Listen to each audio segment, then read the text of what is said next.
Selamat malam saudara yang dikasih Tuhan. Kita ketemu lagi dalam Syafaat Malam GKI Gading Indah.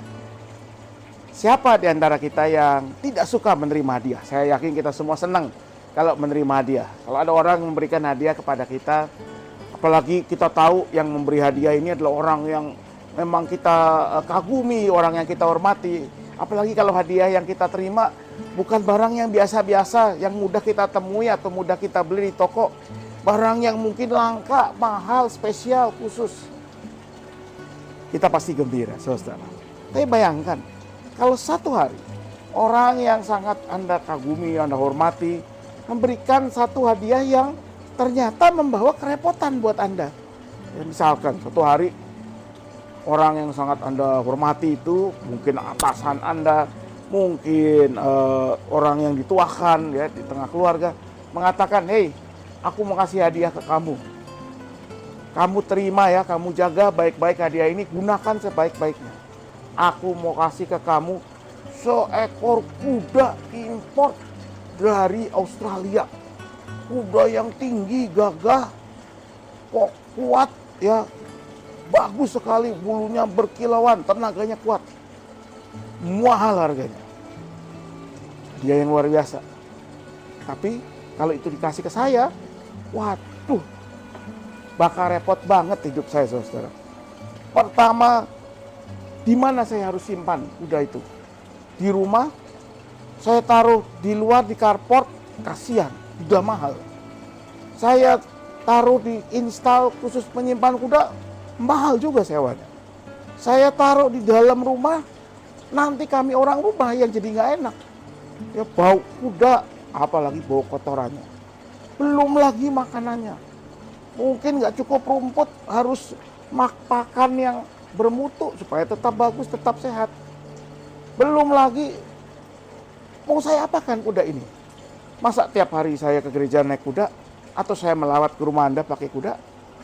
Susah. Ikut balap kuda, saya nggak bisa. Ya, buat apa saya ikut juga? Ya sudahlah, kalau gitu kita jual saja. Nah, hadiah, bagaimana mau dijual? Nanti kalau yang memberi bertanya, gimana hadiah dariku? Kamu senang apa tidak? Bagaimana hadiahnya? Masih baik tidak keadaannya? Repot menjawabnya. Hadiah yang merepotkan, hadiah yang membingungkan, saudara. Nah, istilah hadiah yang membingungkan ini saya ingat pernah digunakan oleh pendeta Andar Ismail, pendeta GKI yang banyak menulis buku, untuk menyebut Roh Kudus. Pak Andar mengatakan bagi banyak orang Kristen, Roh Kudus itu seringkali menjadi sebuah hadiah yang membingungkan. Mengapa? Karena Roh Kudus itu kita terima dari Tuhan sebagai pemberian anugerah, tetapi kita sudah terlanjur punya satu cara berpikir, satu gambaran apa yang akan terjadi kalau kita menerima hadiah itu. Kita sudah terlanjur beranggapan, kalau saya memiliki atau mendapat karunia Roh Kudus, nanti saya bisa berkata-kata dalam bahasa yang tidak dimengerti manusia, bahasa malaikat yang wah luar biasa. Atau saya akan bisa melihat hal-hal yang akan terjadi di masa depan. Atau mungkin saya jadi bisa menyembuhkan orang sakit cukup dengan menumpangkan tangan. Atau mungkin saya akan mengalami peristiwa-peristiwa yang tidak bisa saya kontrol, ya, ekstase, trans, tiba-tiba badan bergetar, jatuh ke belakang, gelebak kata orang Jawa. Nah, kita sudah terlanjur punya mindset bahwa itu hal-hal yang itu seperti itulah akan terjadi kalau Roh Kudus hadir dalam hidup kita. Roh Kudus datang dalam kehidupan kita. Kita akan mengalami hal-hal yang spektakuler, luar biasa. Padahal saudara, kalau kita baca dalam Alkitab memang ada kejadian-kejadian seperti itu. Tetapi kalau kita baca jauh lebih banyak yang terjadi ketika Roh Kudus hadir dalam kehidupan murid-murid Kristus. Mereka mengalami atau mereka jadi bisa melakukan hal-hal yang kelihatannya biasa-biasa, tetapi sebenarnya sangat luar biasa. Mereka jadi bisa berkata-kata dalam bahasa-bahasa yang bisa dimengerti, dipahami manusia. Sehingga banyak orang menjadi percaya dan kemudian memberi diri dibaptis. Karena mereka mengerti apa yang dikatakan oleh murid-murid Yesus. Bukan bahasa malaikat yang tidak dimengerti manusia, tetapi bahasa manusia yang dipahami dan bisa diresapi dengan baik.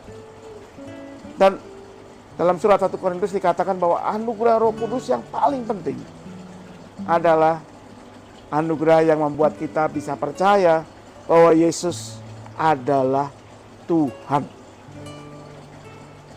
Kita percaya dan mempercayakan diri kita kepada Yesus Kristus yang kita sembah, yang kita muliakan, yang kepadanya kita mengandalkan hidup kita. Dan bukan cuma itu, saudara.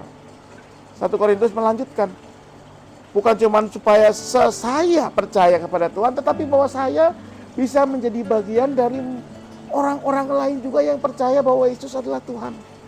Bahwa saya bisa menjadi bagian dari persekutuan murid-murid Yesus. Gereja. Gereja yang mungkin terdiri dari orang yang bermacam-macam. Tua, muda, kaya, miskin. Yang karakternya berbeda-beda, yang pendiam, yang sangat terbuka, ya, introvert, ekstrovert, yang punya berbagai macam sifat, yang punya berbagai macam talenta, yang berbeda-beda kemampuannya, tapi semua mau menjadi satu tubuh Kristus yang tunduk kepada Kristus Sang Kepala, yang mau saling melayani di antara sesama anggota tubuh, dan yang mau bersama-sama melayani sesama dunia di mana Dia ada. Menurut saya, ini anugerah Roh Kudus yang paling penting. Membuat kita percaya kepada Tuhan Yesus, menyatukan kita semua sebagai satu tubuh Kristus, yaitu persekutuan orang percaya, gereja. Ini anugerah Roh Kudus yang begitu penting, yang seringkali justru kita tidak sadari ketika kita mengejar hal-hal yang spektakuler tadi.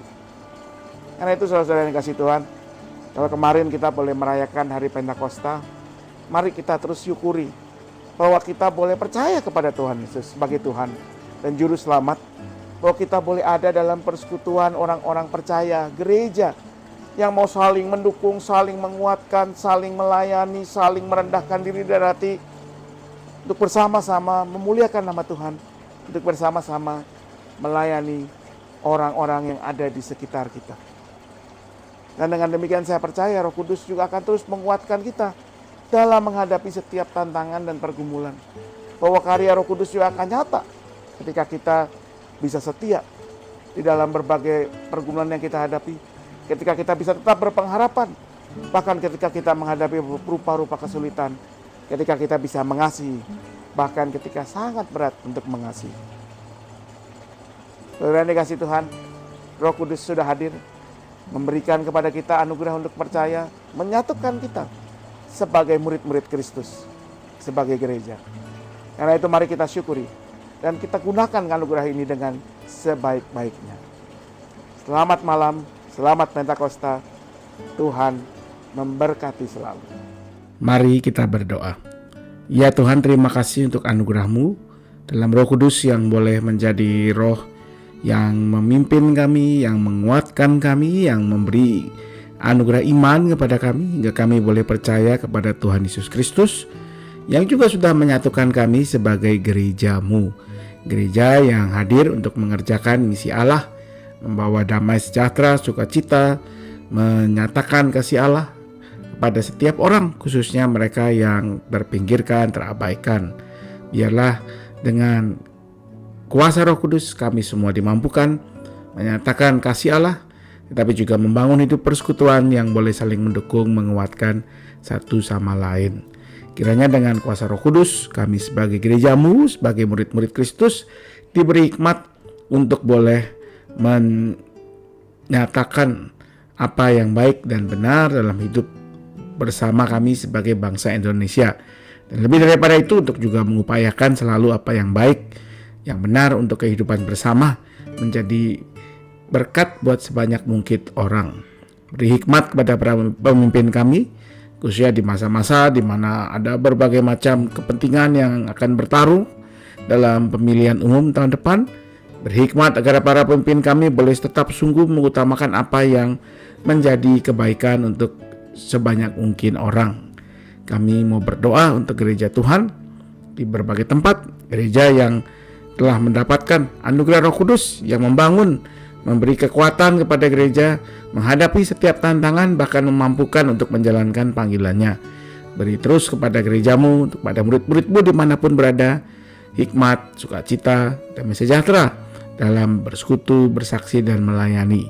Juga untuk kami tentunya, gerejamu di GKI Gading Indah, beri kepada kami kesatian, beri kepada kami kesediaan untuk mau saling melayani satu sama lain, untuk mau melayani dunia lingkungan di mana kami ada.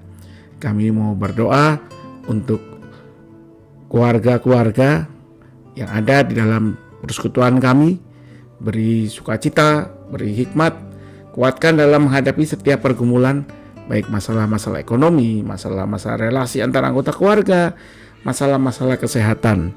Beri pemulihan, beri kekuatan kepada mereka yang harus dirawat di rumah atau di rumah sakit, yang sedang menjalani perawatan, yang akan menjalani perawatan, pun yang sedang dalam pemulihan.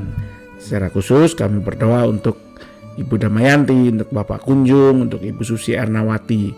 Tuhan yang beri kepada mereka semua apa yang baik dari Tuhan. Tuhan juga yang berkati sertai keluarga yang mendampingi mereka.